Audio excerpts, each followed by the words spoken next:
What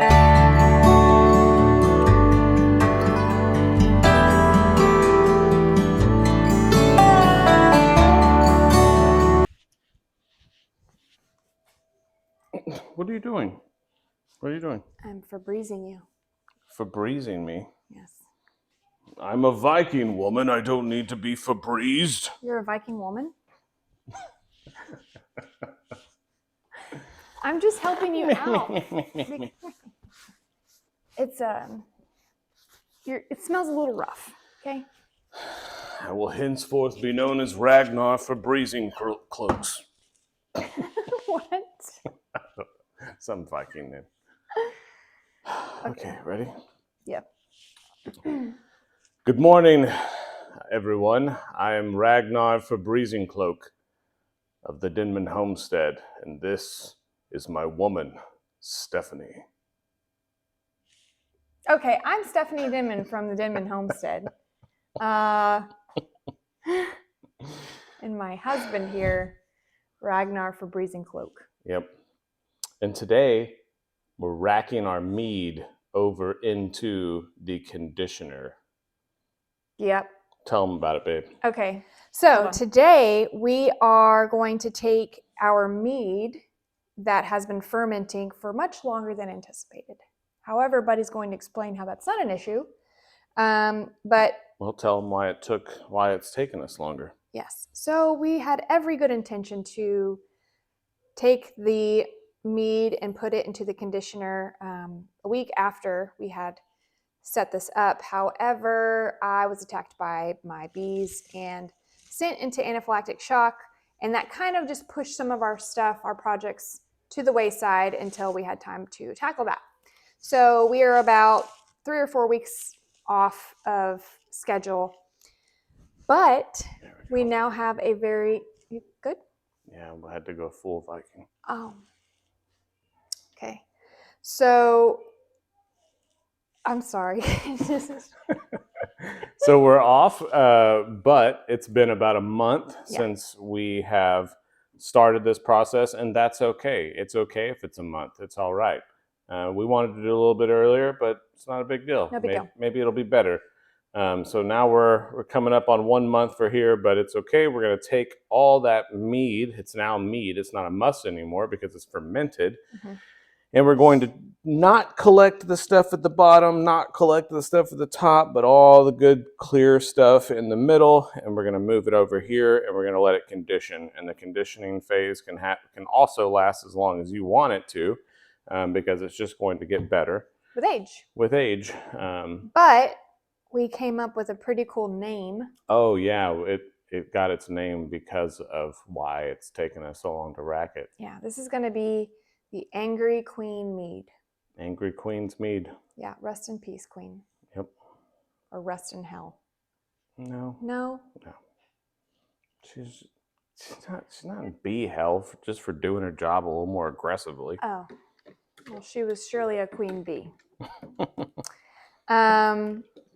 Okay, so let me show you up close first really quick Yeah, let's try not to move it around a whole bunch. Okay, I'll let me get the camera. Okay, because we don't want to disturb. So down at the bottom is a yeast cake, which is basically all of the yeast that has settled to the bottom. And the middle here, you can tell, is pretty clear. It's got a really good golden color. And at the top is Cocoa Puffs. I'm just kidding. Buddy said it looked like Cocoa Puffs, but they're actually the raisins that rehydrated during the fermentation process. And that is the nutrient that the mead fed off of this entire time. You will see some kind of like dried sediment type stuff up top around the edge, the neck of the bottle. And that was just due to the bubbling that was happening and leaving some of that yeast and nutrient and raisin along the edges. Also in this airlock, you'll see some of that sediment also that bubbled up through there and deposited up through the airlock too. So luckily we didn't have any spillovers or any explosions or anything like that. So everything went well. And we are about to try to siphon currently sanitizing everything as you should. Yes, Buddy's got a bucket of sanitizer fluid over there in the sink, and he's sanitizing everything really well. So again, we use Star San to sanitize all of the equipment. We are going to place the hose in the bottom because we don't want to disturb it very much. Probably should elevate that a tad bit. Grab that shoebox. Hold on, I want to smell. Should we take a reading of it real quick? We can after we. Okay.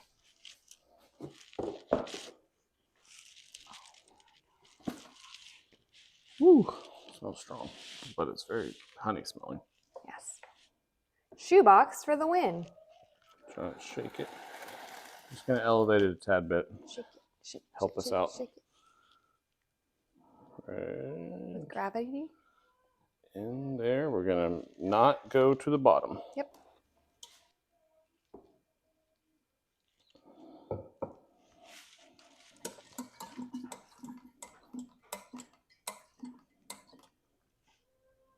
There we go.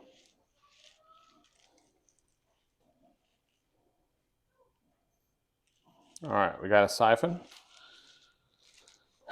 I'll show you. You didn't need the shoebox after all.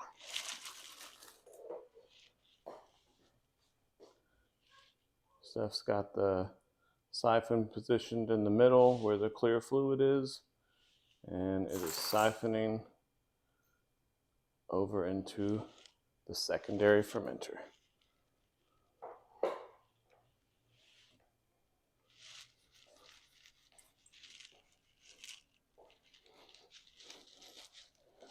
Ragnar for Brazen Cloak make mead. Oh my gosh. Ah, yes. You want to lift? Can you lift up that tube so we can see how? I don't want it to lose its siphon. Oh, okay. With this process, we are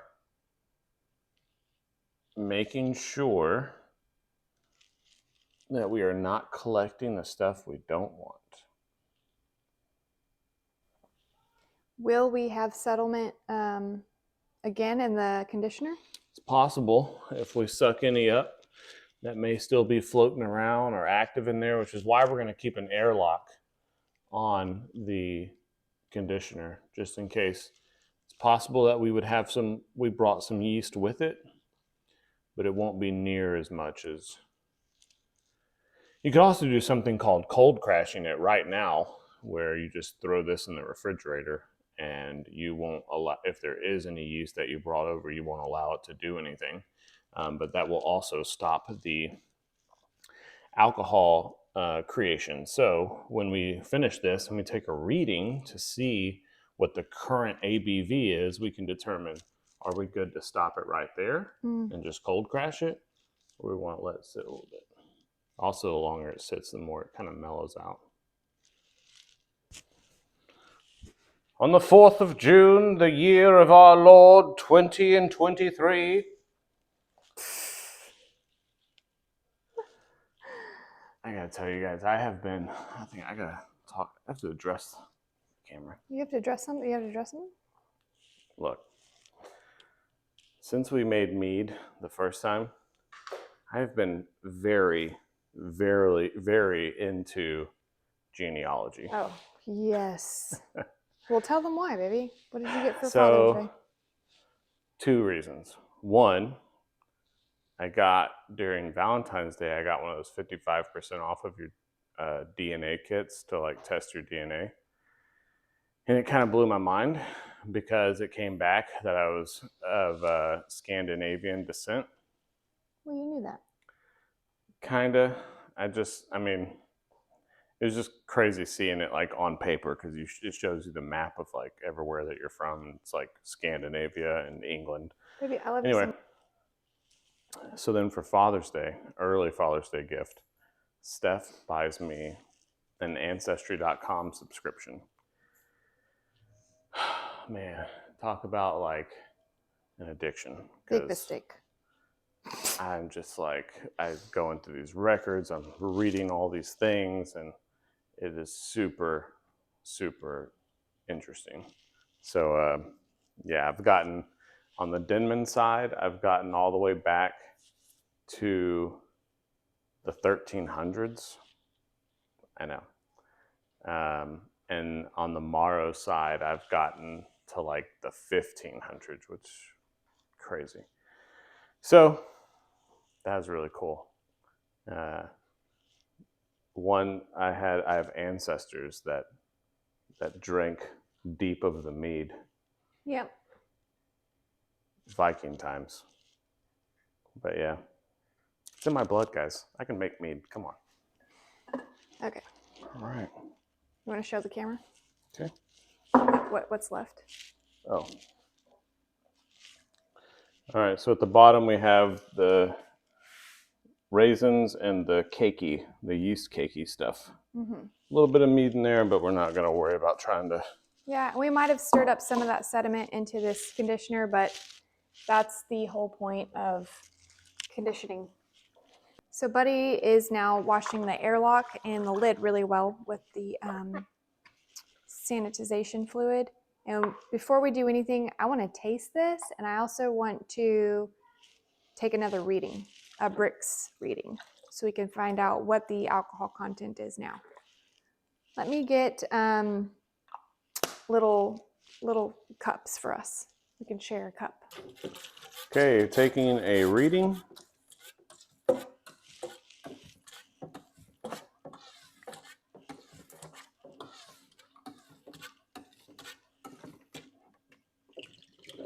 I'm super curious.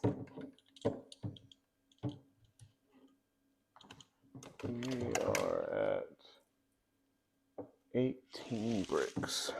We were at 21, I think, at the beginning, or 20 something. 0.0741. Okay. All right. Oh. So we are at an 8.5% mead right now. We know that could have went much higher. Yeah, but I'd be happy with 8.5. Yeah, that's a sipper. I mean, that's a. Normally, I think wine is around like 12 to 14%. So I mean, we could go up. I don't know if it'll go up anymore after it's been conditioned, but yeah, we'll check it one more time. But I mean, I would be okay with an 8.5%. Yeah, for sure. Let's try it. Okay. How long are we going to let this condition for? Before we bottle it? However long you want. Just a couple more weeks.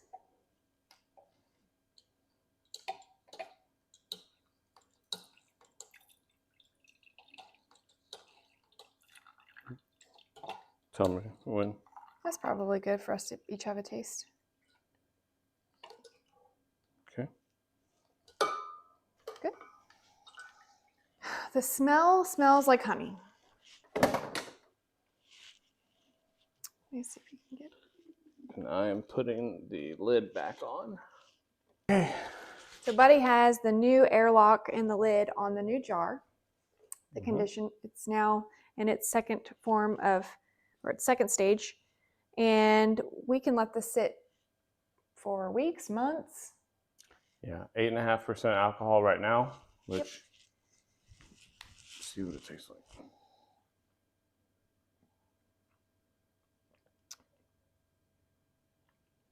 Strong. It smells like mead. It smells really good. Oh man, smells like it could be strong. It's pretty good. That is pretty good. Yeah. And it does really taste good. strong, but I think that's where the time comes in when it comes to that mellow. Anything, and this happens with beer too, like dark beers especially, but there's a young like bite to wines and meads and some beers, to where when it's young, it's got a lot of like flavor, but it's got that alcohol bite, and that's because it needs time to mellow out and to let the sweetness kind of show up over the alcohol flavor. But it's drinkable right now. Good and drinkable. I feel warm just from taking that one drink. Honestly, like it's one of those things that you could take into the mountains just to feel like, you know, when we went backpacking in the Bitterroot Mountains in Montana. Could be my bear coat, but I feel warm. Yeah, it could be that too. When we went backpacking in Montana overnight and the lows got into the freezing temperatures, my uncle brought with him, was it whiskey or bourbon? Whiskey, I think. Yeah. Bought a water bottle of whiskey, and he said he always takes it with him whenever he goes hiking in freezing temperatures because it helps like the body feel warm, you know. And we all had a sip of whiskey. And Buddy's not even a hard liquor drinker; he won't drink liquor. Did you have a little sip of the whiskey? I did not. You didn't? Oh, okay. I did. And it was pretty cool to have that like warm, your inner warm, you know, feeling. But yeah, this definitely has that same like warm. But typically I like mead cold, like a chilled wine. And this is room temperature, and it's not bad room temperature. I feel like when you have these beverages at different temperatures too, it gives off different flavors. Flavor profiles. So when we chill this down, it'll be interesting to see what it tastes like. But if I were to give you, like, taste this again and think of, I'm going to tell you what to think of, like your aftertaste. Do you feel like it has almost like a buttery, like there's like a buttery finish to me? Like I have like a, you drank it all? Sorry, there's only a little bit left. No, not butter. You mean creamy? Yeah. That's the mouthfeel. That's one of the reasons why we put the raisins in there, to give it some complexity with the mouthfeel. It might be creamy, but it has like a, I don't know, to me it's like a silky, buttery, not butter, but yeah, because I think when you say butter, you're making people think of the flavor of butter. Butter, yeah, I don't know. It's hard for me to explain, but it's definitely like full on honey, almost a little. I'm even getting some like citrus a little bit, maybe. Yeah, it's good. It's so good, and super easy. So we'll let this condition for a couple weeks probably, and then we can bottle it. And then we can, once it's in bottles, you can have one immediately, or you could have it in a year. I think with mead though, it's probably good with, you know, to drink within a year's time. You could let it sit forever, but yeah. Okay, well, thanks for joining us while we racked the Angry Queen's mead into the secondary. And I guess the next time we do an update on the mead, we'll be bottling it. Yeah. And then seeing what that final ABV is. Yeah. After the conditioning. Cool. So, all right. Okay. Thanks for joining us today on this episode, and we will catch you on the next one. Bye. Bye, y'all.